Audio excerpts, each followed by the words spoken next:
Hi friends, இன்றைக்கி நம்ம 4 வகை சொற்கள் என்ற தலைப்பு பார்க்க போகிறோம். இந்த 4 வகை சொற்கள் என்னென்னு பார்த்தீங்கன்னா, இலக்கண வகை சொற்கள் வந்து 4 வகை வந்து கொடுத்துருக்காங்க. 4 வகையை கொடுத்துருக்காங்க. என்னென்னு பார்த்தீங்கன்னா, பெயர்ச்சொல், 2 வந்து வினைச்சொல், 3 இடைச்சொல், 4 வந்து உரிச்சொல் என 4 வகையை வந்து பிரிச்சிருக்காங்க. இதில் பார்த்தீங்கன்னா, பெயர்ச்சொல் அப்படின்றது வந்து பார்த்தீங்கன்னா, பெயரை குறிக்கிறது, ஒன்றின் பெயரை வந்து குறிக்கிறது தான் வந்து பெயர்ச்சொல்.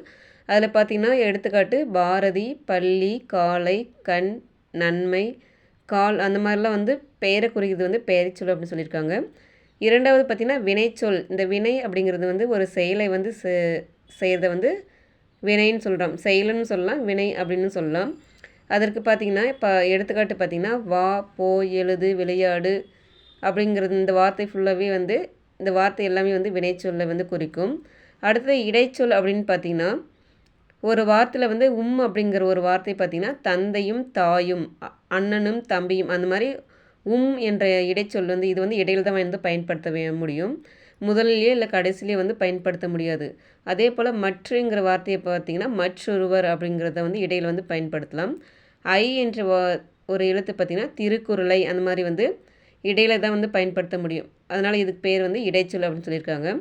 உரிச்சொல் பார்த்திங்கன்னா அதனுடைய எடுத்துக்காட்டு பார்த்திங்கன்னா உரிச்சொல் அப்படிங்கிறது பார்த்திங்கன்னா மா அப்படிங்கிறது வந்து மாநகரம், சால அப்படின்னு பார்த்திங்கன்னா சாலச் சிறந்தது அப்படின்னு சொல்கிறத வந்து உரிச்சொல் அப்படின்னு சொல்லியிருக்காங்க.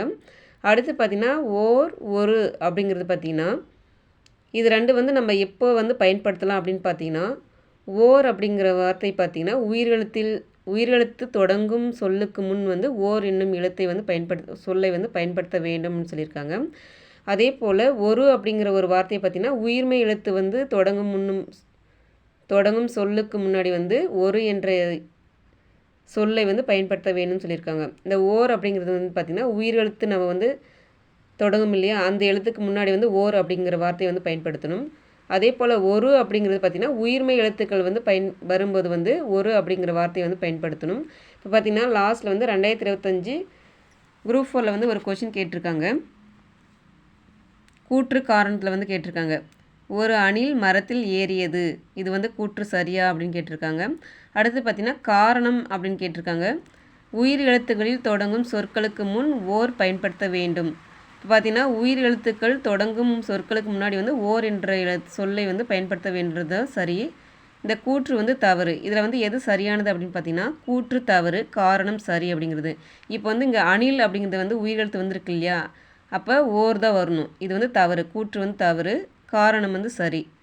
இந்த மாதிரி வந்து வரப்போகிற 2026 குரூப் 4 அண்ட் குரூப் 2 எக்ஸாமில் வந்து கண்டிப்பாக கேட்பாங்க ஒரு கொஷின். ரொம்ப முக்கியமான ஃப்ரெண்ட்ஸ், படிச்சுக்கோங்க. தேங்க்யூ.